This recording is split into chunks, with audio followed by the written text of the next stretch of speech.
What are we talking about here? Well, we're going to get to that in just a moment, Stephanie. First, I've got a very special guest sitting with me in the hot box tonight. I want to go back to this payroll tax cut deal that was cut late last week. First off, Congressman Rick Berg in the hot box. Thanks very much for joining me, sir. I appreciate it. Last week you were on my radio show. Thanks for having me in the hot box. Thank you. Yeah, won't get too hot tonight, but it might get a little hot. But so last week on Friday you were on my radio show, and we talked about how, look, Congress, I mean, they're fed up with Congress. You guys have got an all-time low approval rating of 11%. I don't need to remind you. But then last week on my radio show, you said I thought it was only 9. Are we 11? Okay, you guys just got a little bump to 11. So, but last week you said this. What's happened in Washington too long is they've done things behind the scenes, just the leadership and the public's been kind of out of it, as well as a lot of the members.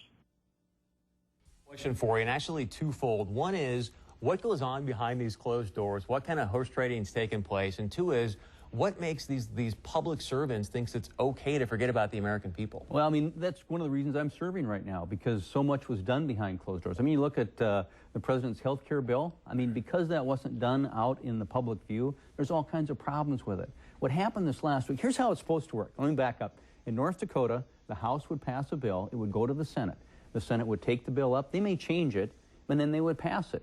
If it was different, it would go back to the House, and the House would say, you know, we agree with that, or we don't agree with that, and if we don't agree, we're going to have a conference committee.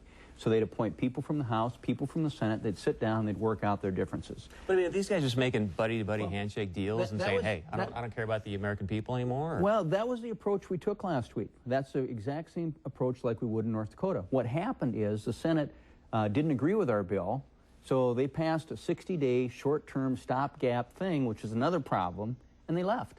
And we formed a conference committee, and they said, no. So, I mean, the problem is the public, I think, is so used to being told, here's how it's done, and it's just done with a few people behind the door. They just expect that to happen. We have to change that. It worked for 200 years to have, you know, committees meet, have the House and Senate take up legislation, meet their deadlines, pass them, and come up with solutions. I want you to address something else. There was a headline last week that said that you and Senator Hoeven were not on the same page on this payroll tax deal. True or false? False. You know, I mean, Senator Hoeven did not have the opportunity to pass a one-year extension of this payroll tax. That was defeated in the Senate, and so his alternative was to do nothing or do a 60-day. So he supported the 60-day. But, you know, clearly, I mean, he and I both feel in North Dakota we need long-term solutions. 60 days is not a long-term solution, but the tendency is to kick the can down the road and not make solutions that are going to get our country back on track. I want to talk about some of the specifics in this piece of legislation. One is, okay, there's a tax cut. If I said this to you, we're having a cup of coffee, what would you think about it? There's a tax cut in this. The Dems aren't funding Social Security like it needs to be funded. And oh, by the way, there's a pipeline carrying oil down across the United States of America that's going to help with energy independence, jobs, and possibly national security. It sounds like a Republican piece of legislation to me, doesn't it to you? No, absolutely. So why is the Republican leadership so bad at media messaging? Because if you look at the media, it sounds like the Dems won.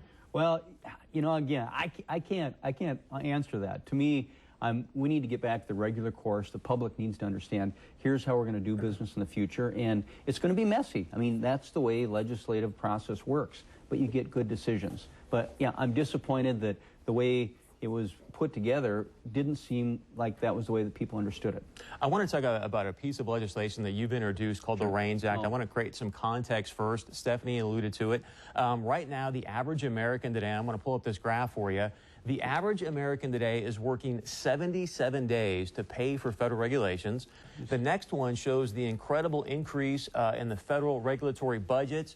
And then on top of that, right now, I recently read that the federal regulations cost the American economy $1.75 trillion. Now, I create this context because I want you to talk about the REINS Act and the importance of it, please. It's just critical.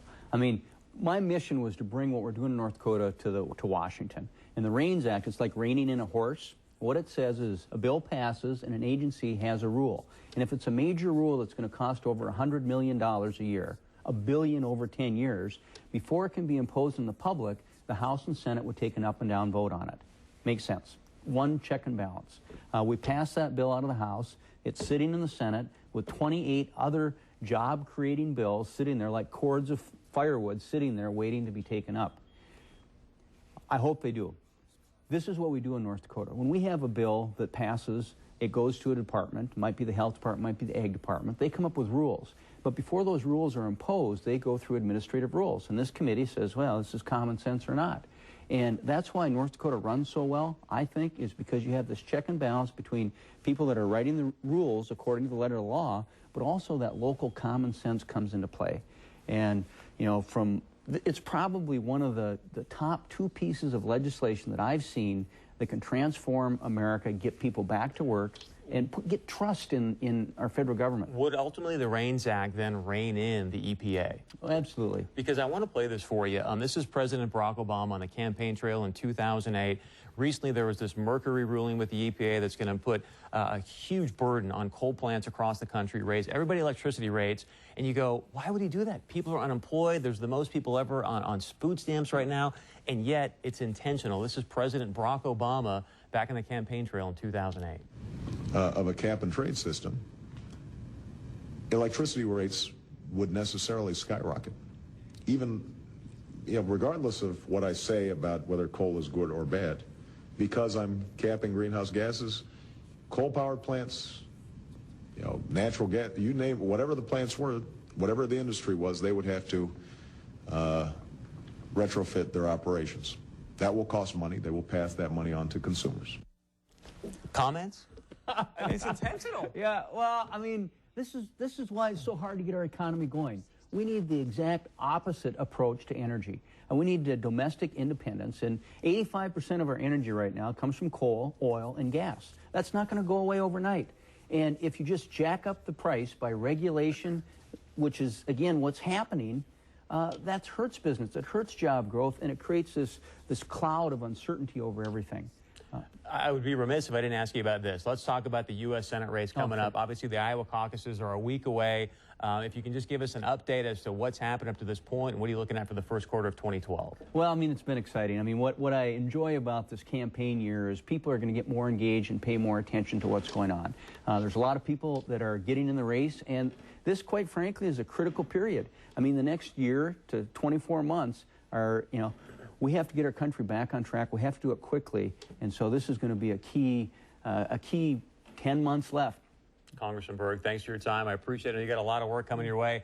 Stephanie, there you have it about what all these costs are. And I guess that's my question to you tonight, Stephanie, and obviously the people tuning in is, look, is the federal regulations, are they actually serving the American people, or are they a hindrance to the American people? Again, I'll let you know, you and I both are working 77 days in order to pay for these federal regulations, and you can't even see them. I don't know if we're getting a lot of value from them or not. Stephanie? Well, we'll see what people have to say about that, because I'm sure there are people on both sides, whether they're Democrat, whether they're Republicans, independent, or just fed up with maybe paying that. We'll see. But you can chat with us live right now, Chris. Thank you so much.